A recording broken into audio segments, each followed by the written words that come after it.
iman kita, perlu kita memiliki firman yang berkuasa, yaitu firman Allah, firman Tuhan Yesus, yang mau kita pegang setiap hari ketika kita diperhadapkan dengan masalah persoalan yang mungkin silih berganti.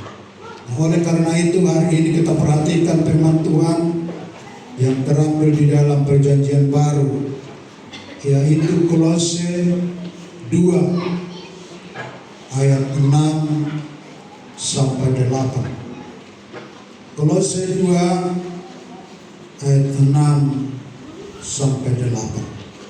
Kita mau sama-sama membaca firman Tuhan supaya kita semua diberkati oleh kebenaran firman Tuhan. Jika sudah temukan, katakan amin.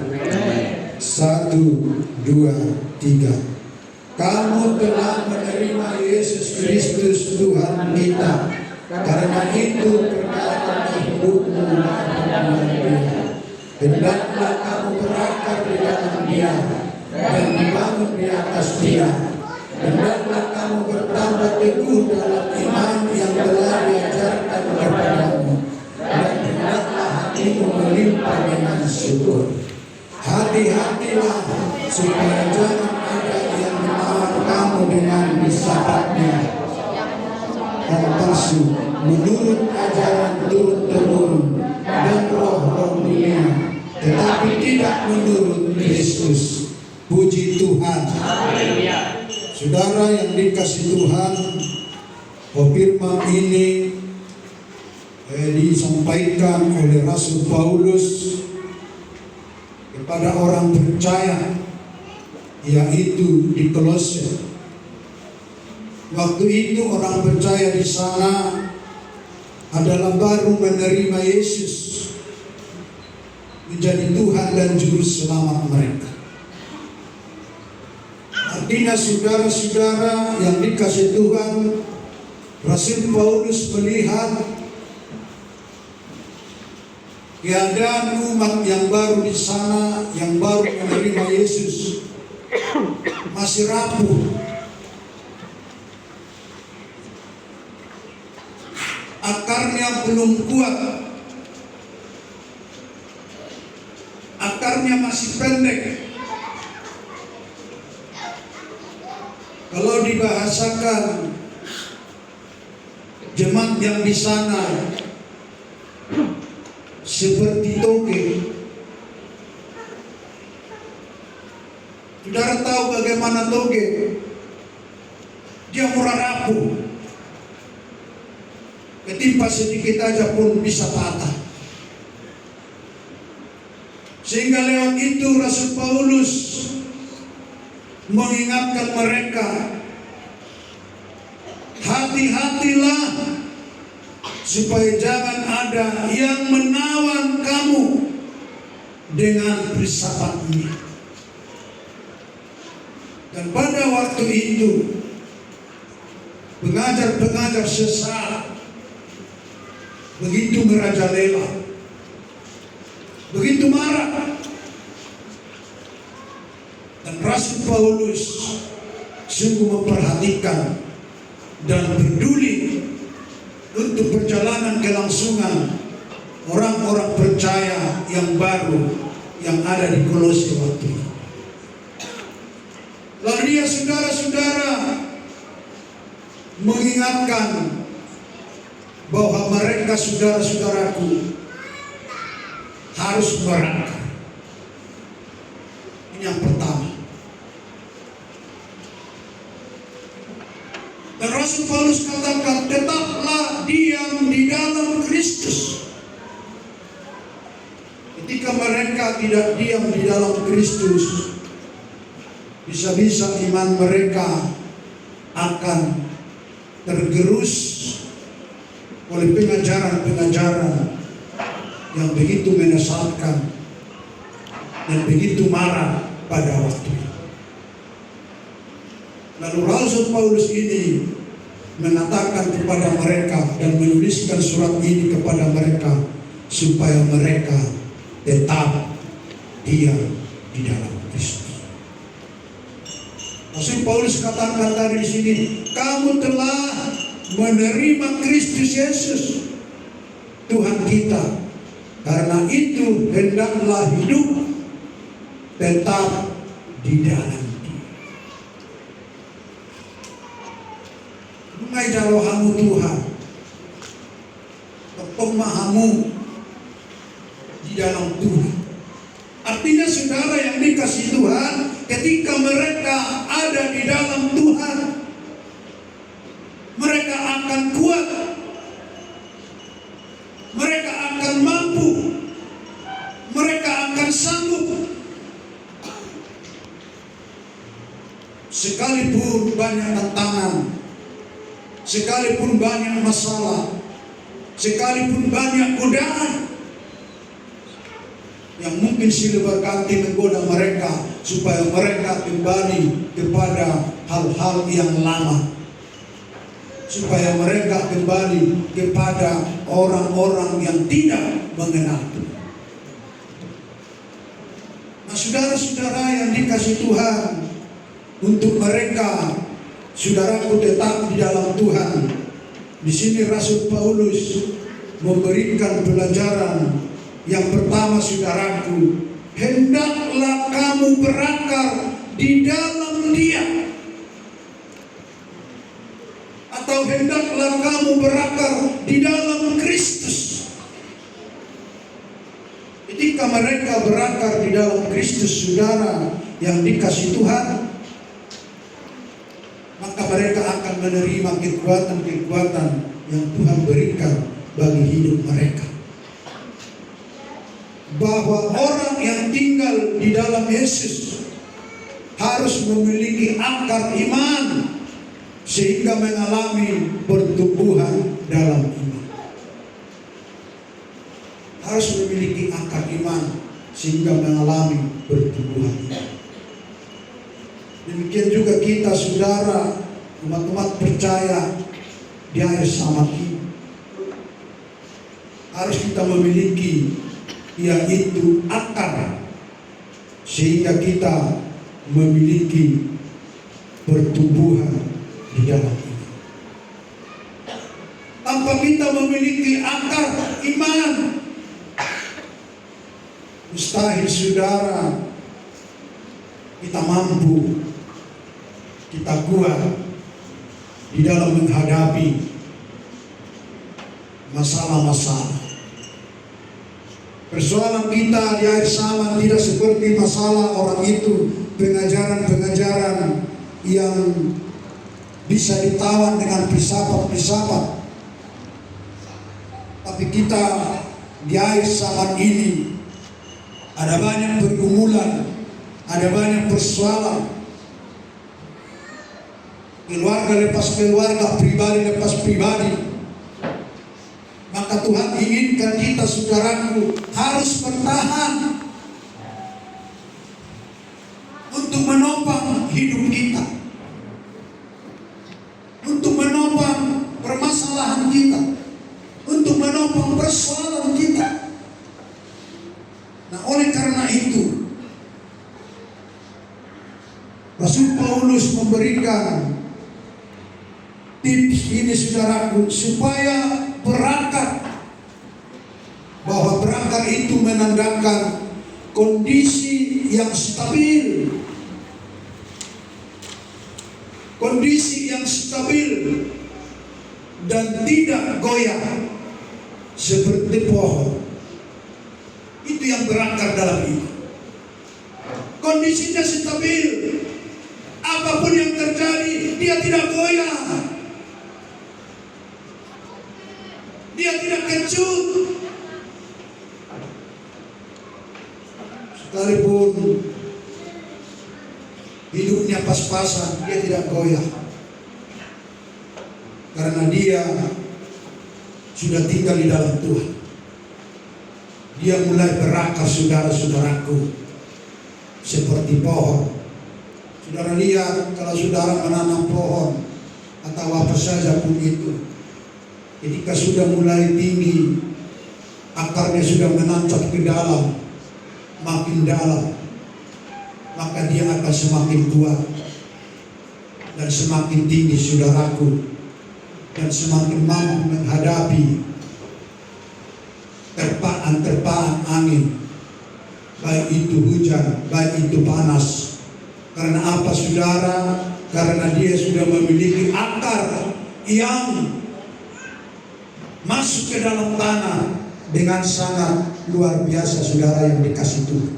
Maka pohon akan menjadi kuat, akan menjadi kokoh, dan tidak mudah roboh ketika pohon memiliki akar kuat.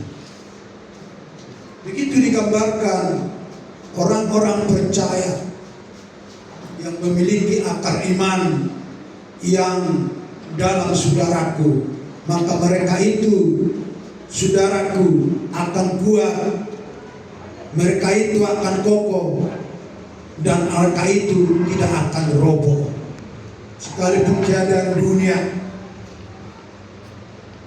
di akhir-akhir zaman ini saudaraku. Kehidupan semakin sulit. Jikalau ibu-ibu pergi ke pasar, ketika belanja, semua serba mahal. Yang dulunya mungkin 10.000, sekarang akan mungkin 15.000, dan selanjutnya dan selanjutnya. Itu bisa membuat saudaraku, seseorang itu akan goyah. Itu membuat saudara-saudaraku, orang-orang percaya, orang-orang yang mulai mengenal Tuhan itu akan merasakan sesuatu ujian, cobaan. Tapi ketika akar imannya sudah semakin panjang, sudah semakin besar, maka dia akan kokoh sekali. Begitu terjadi saudara-saudaraku yang dikasih Tuhan, tapi dia tidak akan goyah, tidak akan roboh saudara-saudaraku. Dia berkata, saudaraku, hidup perjalanan hanyalah untuk pulang. Artinya saudara-saudaraku, dia tidak terlalu terpengaruh oleh situasi itu,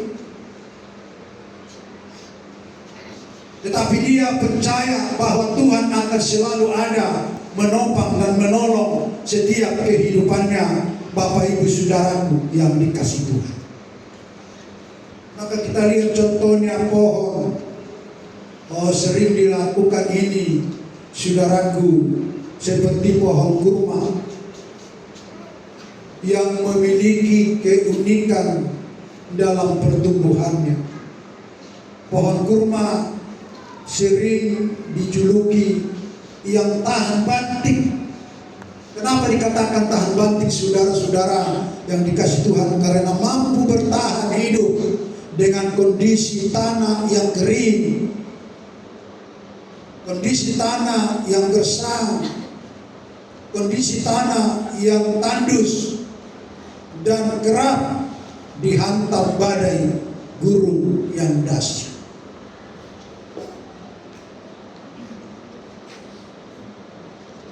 Nah saudara-saudara yang dikasih Tuhan, tanah gersang ini, tanah tandus ini, tanah kering ini menggambarkan pergumulan-pergumulan, menggambarkan persoalan-persoalan, menggambarkan masalah-masalah yang mungkin saya alami, yang mungkin saudara alami, yang mungkin kita alami.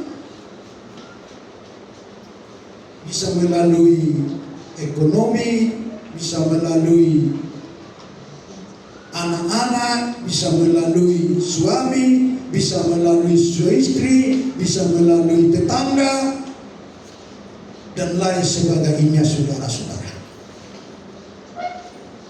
Tapi pohon kurma ini saudara-saudara yang dikasih Tuhan, sungguh-sungguh tahan banting.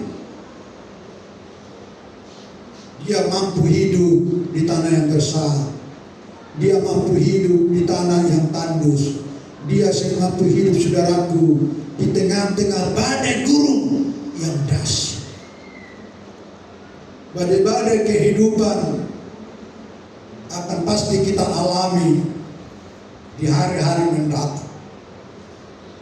Bukan semakin surut, saudara-saudara, tapi akan semakin dahsyat untuk menggoyahkan iman saudara, iman saya, iman orang-orang percaya. Maka di sana, saudara-saudaraku, firman Tuhan ini melalui Rasul Paulus mengingatkan kita hari ini, saudaraku, supaya kita berakar dengan luar biasa. Bagaimana kita berakar, saudaraku yang dikasih Tuhan? Kita harus tetap tinggal di dalam Kristus. Haleluya.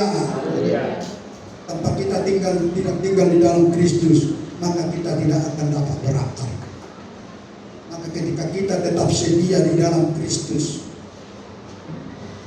Dia akan selalu menolong kita, Dia akan selalu menjaga kita, Dia akan selalu memelihara kita. Bahkan Dia akan memberikan yang terbaik, yang terindah bagi setiap kehidupan kita. Nah, saudara-saudaraku yang dikasihi Tuhan, ternyata rahasia kekuatannya ada di akarnya.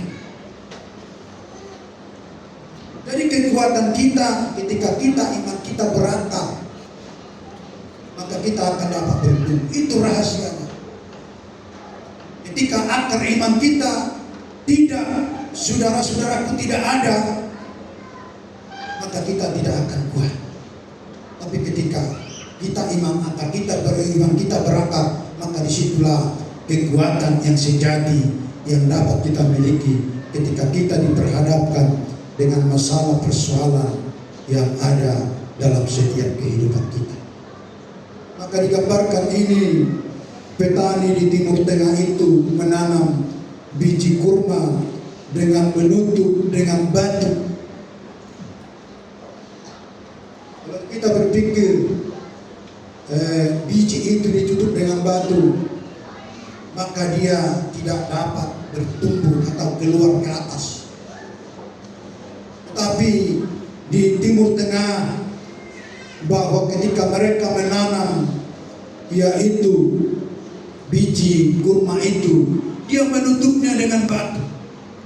Tujuannya, saudara-saudara yang dikasihi oleh Tuhan, untuk memaksa pohon kurma berjuang untuk tumbuh ke atas dan akarnya kuat ke bawah. Dan demikian juga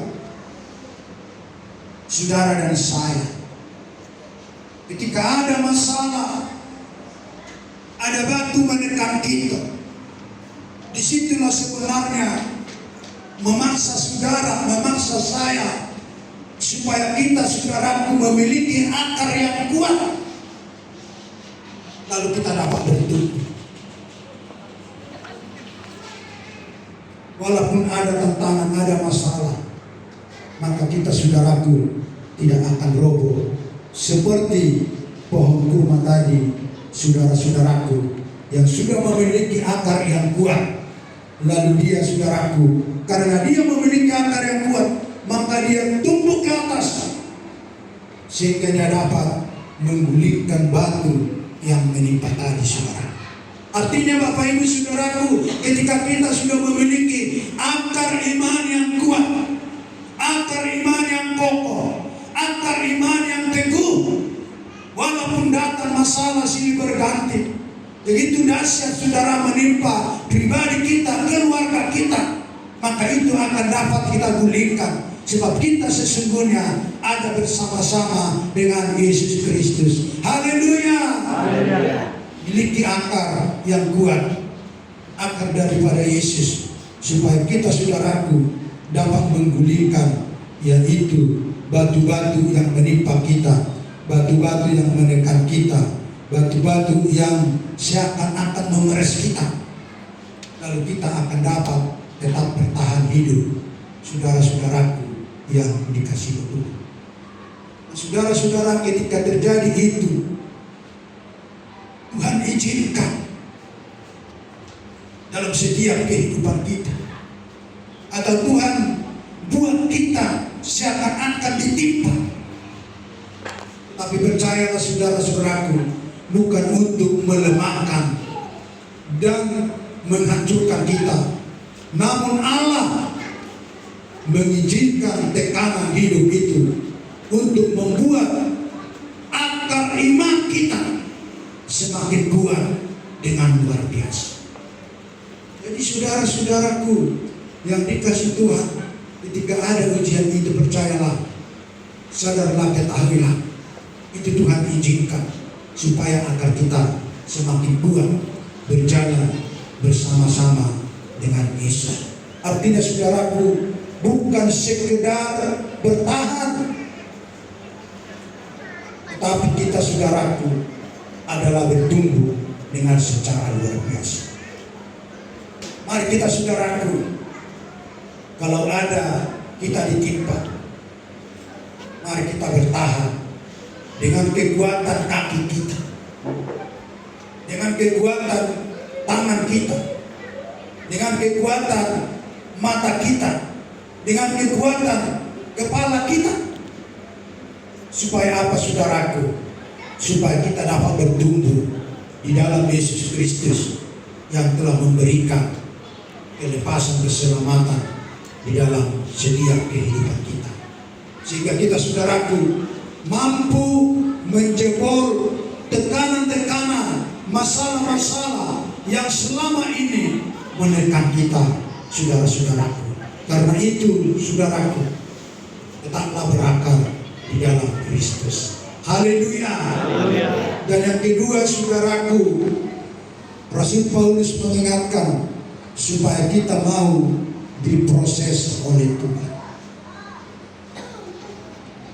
mau diproses oleh Yesus di dalam setiap kehidupan kita. Mungkin proses itu berat, mungkin proses itu sakit,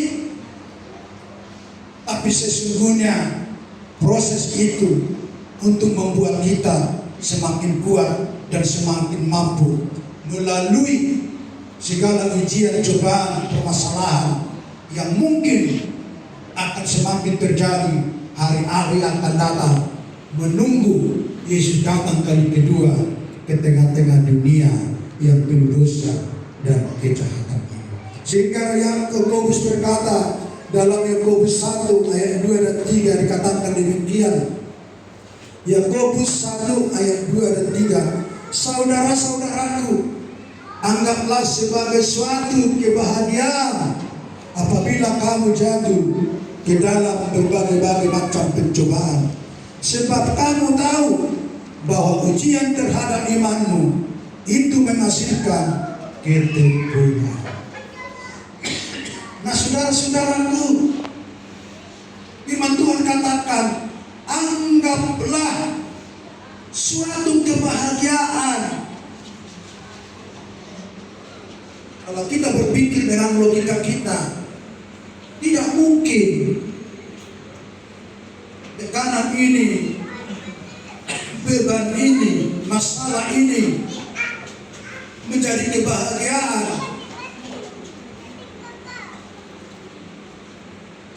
Kalau kita berpikir dengan logika kita. Tapi ketika kita berpikir dengan akal sehat Kristus, akal sehat Yesus, dengan karakter Yesus, maka sungguh-sungguh ini nyata menjadi sebuah kebahagiaan di dalam setiap kehidupan kita. Suatu ketika saudaraku, ada seorang tukang kaca. Dia sedang melayani tokonya.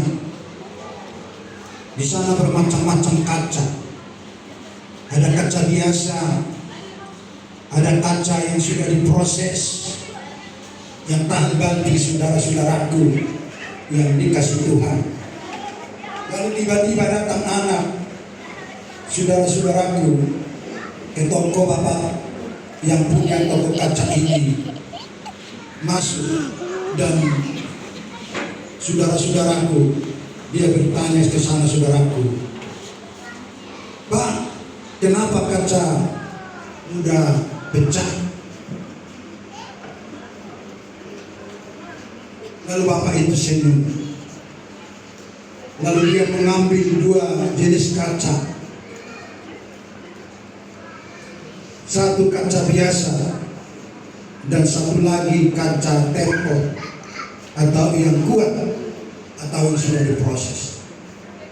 Lalu dia letakkan di meja, diambil palu, dia ketok, kaca biasa pecah. Lalu dia ketok satu lagi, kaca yang sudah diproses atau kaca tempo ini sudah tidak pecah.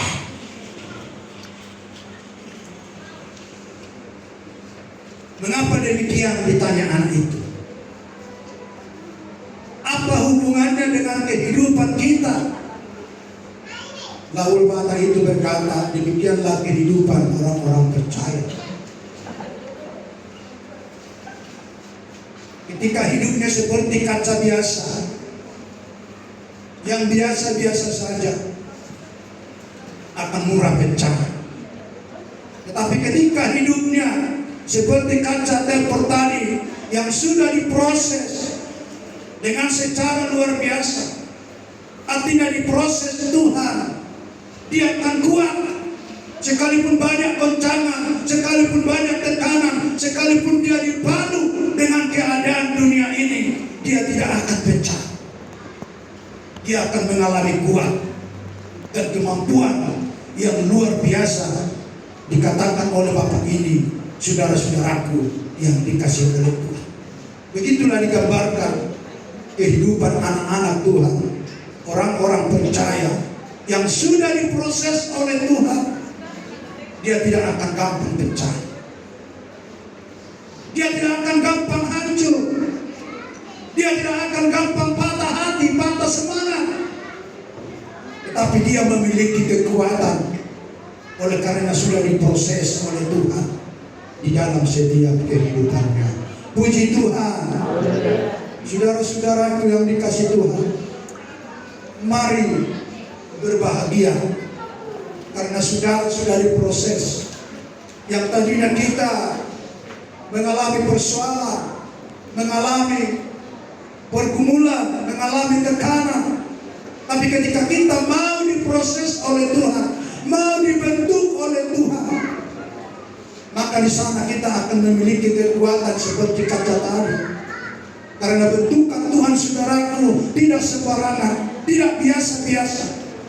Tapi proses Tuhan itu sungguh-sungguh memberikan kekuatan yang luar biasa bagi setiap orang yang mau diproses Tuhan. Yang menjadi pertanyaannya, apakah kita mau diproses Tuhan lewat ujian, lewat masalah, saudara-saudara yang dikasihi Tuhan. Nah, ini saudara-saudaraku yang dikasihi Tuhan, hari ini untuk kita dapat dibentuk seperti kaca temper tadi ini, maka kita dikatakan, saudara-saudara yang dikasihi Tuhan, akan bertahan dalam tekanan dan tidak mudah menyerah. Akan bertahan dengan tekanan dan tidak mudah menyerah. Itulah anak-anak Tuhan yang mau diproses oleh Tuhan. Sekalipun berat hidupnya, dia akan tidak mudah, saudaraku, menyerah. Tetapi dia tetap bertahan. Bertahan dalam hidupnya. Sekalipun itu masalah itu, mari bertahan. Pertahankan iman kita. Tetap kita pertahankan iman kepada Yesus. Kalau ketika kita mempertahankan iman kita kepada Yesus, maka di sanalah pengharapan kita yang Tuhan berikan bagi sedia dalam setiap kehidupan. Maka firman Tuhan katakan tadi, sebab kamu tahu bahwa ujian terhadap imanmu itu menghasilkan ketekunan. Di situ kita akan semakin teguh. Kita semakin teguh, maka kita semakin memiliki kekuatan yang luar biasa, saudara-saudaraku yang dikasihi Tuhan. Saudara yang dikasih Tuhan, terkadang Tuhan mengizinkan kita melewati kesulitan bukan untuk menghancurkan kita, tetapi untuk menguatkan kita, seperti kaca yang diproses dengan panas dan tekanan. Saudara-saudaraku yang dikasih Tuhan, kaca itu seperti kaca mobil itu, dia diproses dengan panas tekanan, maka ketika itu dilempar, dia tidak pecah seperti kaca biasa, paling retak-retak. Walaupun retak, bisa diperbaiki balik, saudara-saudara. Demikian digambarkan kehidupan setiap orang percaya yang mau diproses dengan panas dan tekanan yang diizinkan oleh Tuhan. Maka iman kita pun perlu ditempa agar juga lebih kuat seperti yang dikatakan Yakobus. Oleh karena itu, saudara-saudaraku, apakah kita mau membiarkan Tuhan membentuk kita? Jawabannya bagi kita pribadi lepas pribadi. Atau